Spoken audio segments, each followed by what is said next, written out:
The call came on a Tuesday, the kind of ordinary morning Sarah had built her life around. Coffee, commuter tram, a dozen small, managed anxieties. She stood on the platform and listened to the nurse's voice through the phone as if it belonged to someone else.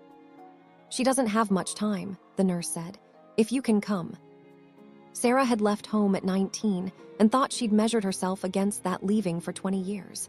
She had not come back for birthdays or brittle holiday dinners. She had measured the distance between her and her mother with reasons. Ambition, anger. A suitcase slammed so hard it unlatched a lifetime of small silences. She took the next train.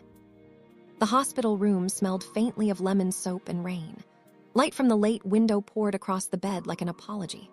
Rose was smaller than Sarah remembered, as if the years had sanded her down to the essential shape. Her hair was thin and white. Her hands lay on the blanket like two tired birds.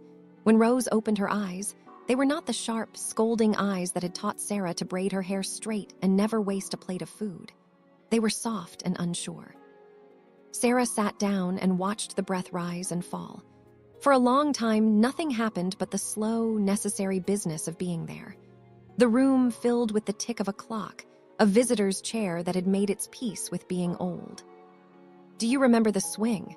Rose asked suddenly, and the voice sounded like a child trying on a coat. Sarah blinked. She had not thought about the swing in 20 years. A rope swung from the old oak in the yard, a place where summers were measured in splinters and scraped knees, and the careful way Rose would run her hand along Sarah's back as she pushed her high.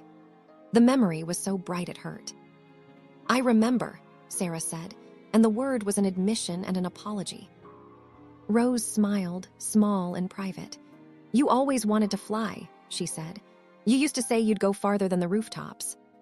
Sarah heard all the old defenses, the lists of reasons she'd given herself to leave, the ledger of grievances, fade like breath. She reached forward and took Rose's hand. It was cold and papery. Underneath the skin, Sarah felt a pulse slow as if the room itself were exhaling. She talked then, not the rehearsed speeches she had imagined over the last 20 years, but small things.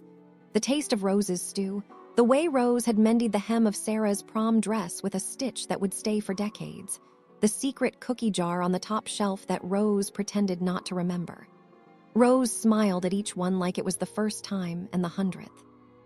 When the nurse stepped out for a moment, Sarah found, tucked against Rose's hip beneath the blanket, a folded scrap of paper. It was a child's drawing, two stick figures under a tree, one taller, one smaller, yellowed at the folds. On the back, in Rose's looping, slightly wavering hand, was a list of things she'd never said.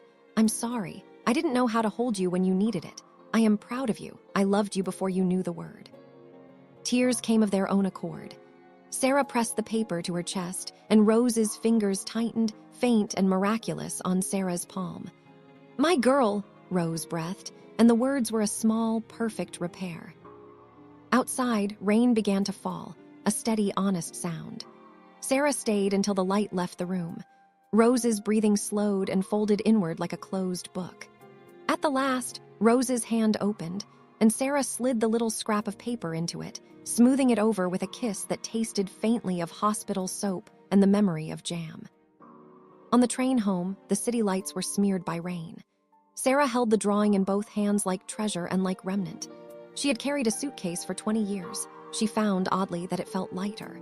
The list in Rose's handwriting didn't fix everything. The past didn't unwrite itself, but it changed the ledger. It made room for something new, a quiet, stubborn forgiveness that did not require forgetting, only the acceptance of what had been and what could be. When Sarah finally told the story, to a friend on a park bench, to a voicemail she never meant to send, to the hollow space where the swing once was, her voice broke in a place that surprised her. Tears came then, not just for the leaving or the arriving, but for the small, ordinary way love had been kept safe on a folded scrap of paper, waiting until someone remembered to read it.